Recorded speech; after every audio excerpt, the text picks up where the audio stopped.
Nous disons non. Non à la balkanisation du Congo. Le Congo sera un et indivisible.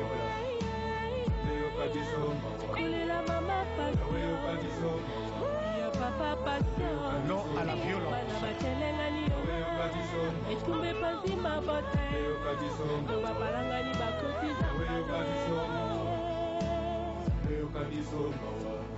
Non à la guerre.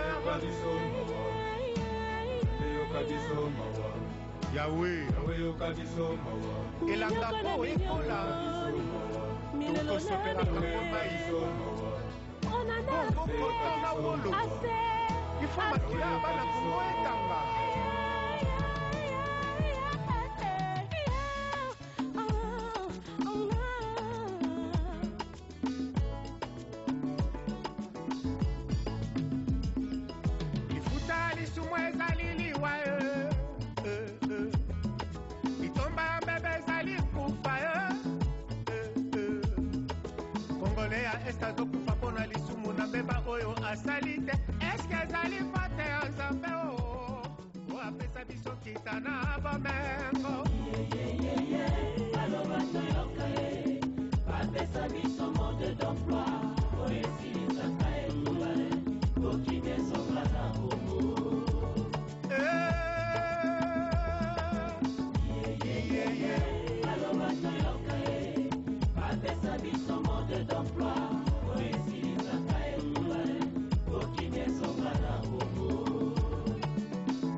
Laissez les enfants s'exprimer.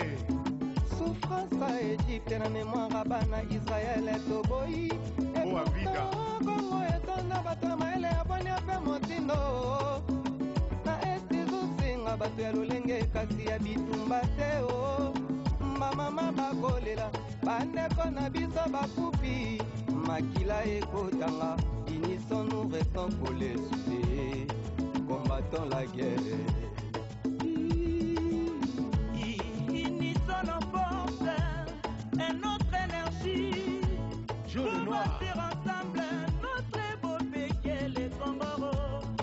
Regardez l'Afrique, dans le soleil n'est que de ce sang. Comme ma terre,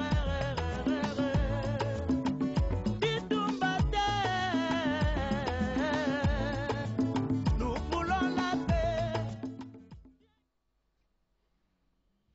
Voilà, bonjour chers téléspectateurs, nous voulons la paix, nous ne voulons pas de guerre dans notre pays, parce que le Congo, la République démocratique du Congo, jeune nation pleine d'avenir, doit jouer un rôle de leader au sein de l'Afrique.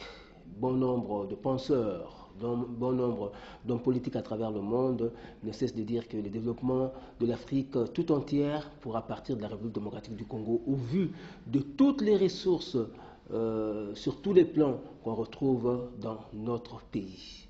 Aujourd'hui, chers téléspectateurs, dans notre Congo, nous allons parler des énergies nouvelles et renouvelables. Vous le savez, il apparaît aujourd'hui que si vous êtes incapable de pouvoir créer des énergies nouvelles ou de renouveler vos énergies, vous ne pouvez pas prétendre au développement. C'est ainsi que nous avons appelé sur ce plateau cet après-midi un érudit, un professeur d'université. Il s'agit du professeur docteur Nzita que vous avez pris l'habitude de retrouver sur notre plateau de notre Congo, puisque c'est quelqu'un qui est toujours disponible pour nous apporter la matière dont nous avons besoin, matière dont vous avez besoin également pour votre connaissance, chers téléspectateurs, puisque le rôle de la télévision, c'est d'informer, de former et de divertir. Et notre Congo est là pour vous informer et pour vous former. Bonjour, professeur Dr Nzita Dindiza. Bonjour, René. Alors, je l'ai dit, aujourd'hui, nous allons parler de l'importance des énergies nouvelles et renouvelables pour le développement de la République démocratique du Congo. Tout de go, je voudrais que vous puissiez dire à tous ceux qui nous suivent, c'est quoi une énergie nouvelle, c'est quoi une énergie renouvelable? Merci, René. Les énergies qui viennent des hydrocarbures, c'est-à-dire les pétroles et les gaz, sont en train de seront utilisées et épuisées. Mais les énergies renouvelables, c'est qui ne s'épuisent pas, c'est-à-dire qui peuvent se recycler et la vie éternelle, mais également, tel que je vous donne des exemples, mais quand on parle des énergies nouvelles, là nous sommes en train d'aller surtout à la nouvelle conquête. Je pense que la plus grande bataille du monde maintenant, c'est l'hydrogène, savoir qui va utiliser les premiers confortablement, avec une manière durable, l'hydrogène. Et donc, pour dire ça clairement, que d'ici très peu, dans moins de 20 ans, nous allons utiliser l'eau, d'où viendra l'hydrogène, comme moyen d'allumer nos maisons, et ainsi de suite. Maintenant, les énergies renouvelables. On va utiliser l'eau sans la transformer, c'est-à-dire à l'état pur. Justement, nous sommes en train de chercher l'hydrogène. L'hydrogène qui est les combats, ça c'est l'énergie nouvelle. Hein? On va prendre l'hydrogène, on a déjà la technologie, on a déjà les batteries, mais maintenant la question est de savoir comment l'utiliser durablement. Ça c'est un domaine un peu moins connu, mais quand les gens parlent des énergies, ils parlent des énergies renouvelables, ils se réfèrent à ce que nous avons en abondance et qu'on ne peut pas épuiser, telles que les hydrocarbures qui sont des énergies un peu plus traditionnelles. Alors, l'énergie est renouvelable. Nous regardons tel que le vent. Avec le vent, nous pouvons faire des éoliennes qui nous permet déjà d'avoir de l'énergie. Le soleil, nous l'avons en abondance ici. On peut l'utiliser aussi. La chaleur qui est dans le sol géothermique, on peut dire pour l'énergie. Mais également, nous voyons aussi ce qu'on appelle les biocarburants. C'est-à-dire qu'on peut fabriquer les mazoutes avec les huiles. Les biocarburants, quand on parle de biocarburants, on n'a que deux moyens de les avoir. Soit nous allons utiliser les huiles ou nous allons utiliser du sucre. Quand on va avec les huiles, l'huile de palme par exemple, nous avons réussi avec beaucoup de succès à l'Université chrétienne internationale de fabriquer les biocarburants avec des huiles et avec des sucres aussi. Mais également, nous voyons les gaz. Là, nous voyons ce qui est des déchets que nous avons dans nos maisons, donc que ce soit les excréments humains qu'on peut utiliser, je parle mais des urines et des autres choses là, qu'on peut utiliser pour fabriquer des méthanes, ce qu'on appelle les biolatrines. Alors, quand on parle donc des énergies pour le développement d'un pays, parce qu'il n'y a aucun pays au monde qui peut se développer sans énergie. Je n'ai pas cité, bien sûr, les énergies hydroélectriques ou bien même les mini-barrages qu'on peut appeler. Alors, tout ceci, il faut qu'un pays, pour se développer, il doit avoir obligatoirement de l'énergie. Les problèmes du Congo, c'est qu'il y a des lieux isolés où, malgré toute la volonté qu'on peut avoir, nous ne serons pas à mesure de prendre les courants de Inga ou d'autres barrages et alimenter tous les Congos. Un sera impossible vu la distance, l'étendue du pays, mais également les coûts que ça donnera. Donc, la politique de l'énergie pour le développement, ce qu'on appelle énergie mix, c'est-à-dire vous faites le mélange de tout. Par exemple, il est impensable qu'on puisse seulement avoir nos maisons alimentées par les barrages d'Inga. Il faut peut-être qu'on ait de l'électricité qui vient des sources de l'Inga, mais également aussi des gaz naturels. Parce que là-bas, les gaz naturels naturellement coûtent moins cher que le pétrole, par exemple. Donc, tout ceci nous permet de voir comment est-ce que nous pouvons arriver à développer nos pays en utilisant ce qui n'est pas épuisable. Quand on dit l'énergie renouvelable, ce n'est pas épuisable. Ça peut être utilisé et réutilisé, contrairement au pétrole et au gaz qui s'épuisent. Mais la question devient comment nous pouvons nous approprier de ces connaissances-là, de la technologie qui est disponible bien entendu, mais ça paraît encore très loin de nous pour que nous puissions non pas seulement bénéficier de nos communautés, mais qu'on arrive à développer ces pays.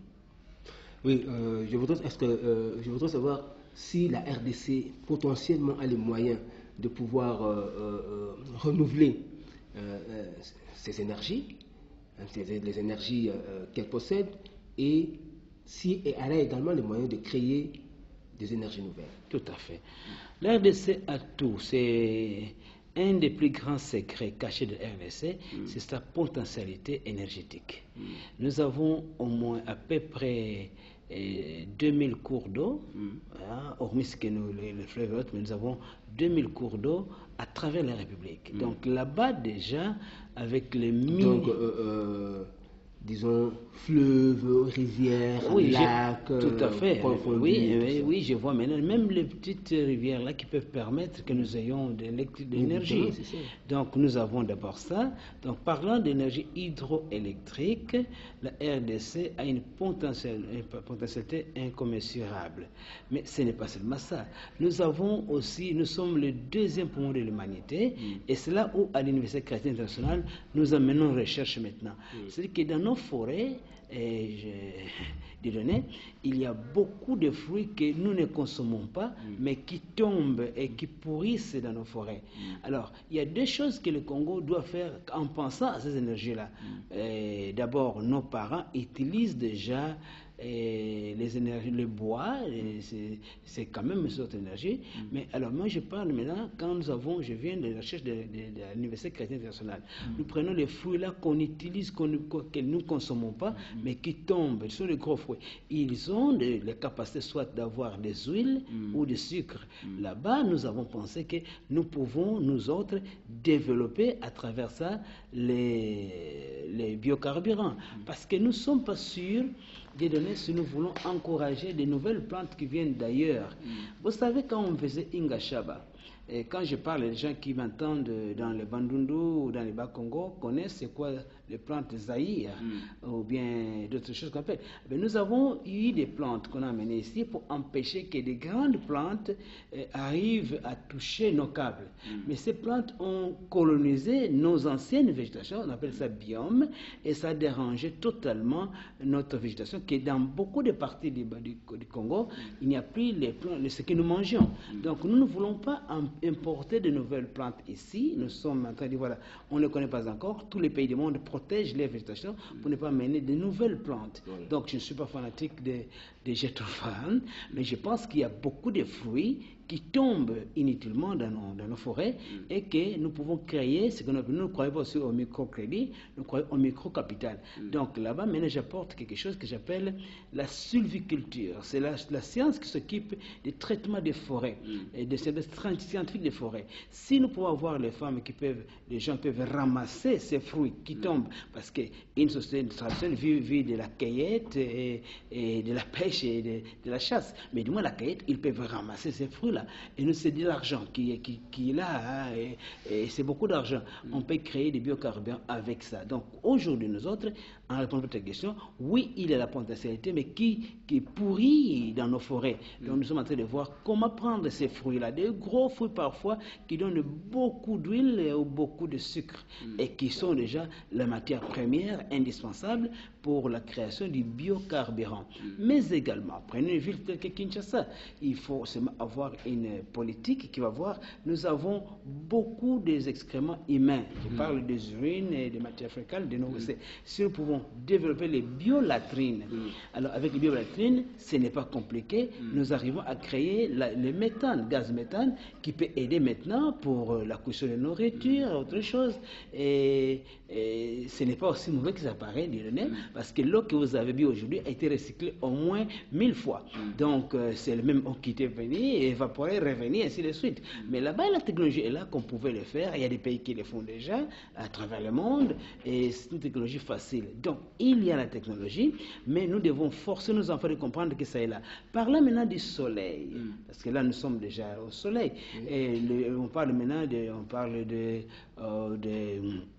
on va des panneaux solaires. Ce n'est pas une nouvelle technologie pour le Congo, parce que déjà en 1986-87, les pays étaient déjà en train de penser, nous avons déjà créé des frigos en panneaux solaires, c'était sur FNMA et sur les métals, et nous avons envoyé, le Congo a réussi de créer, et les premiers qui ont bénéficié de ce projet, c'était, je pense, les Kivu, et on avait envoyé des panneaux solaires pour créer des centres de santé.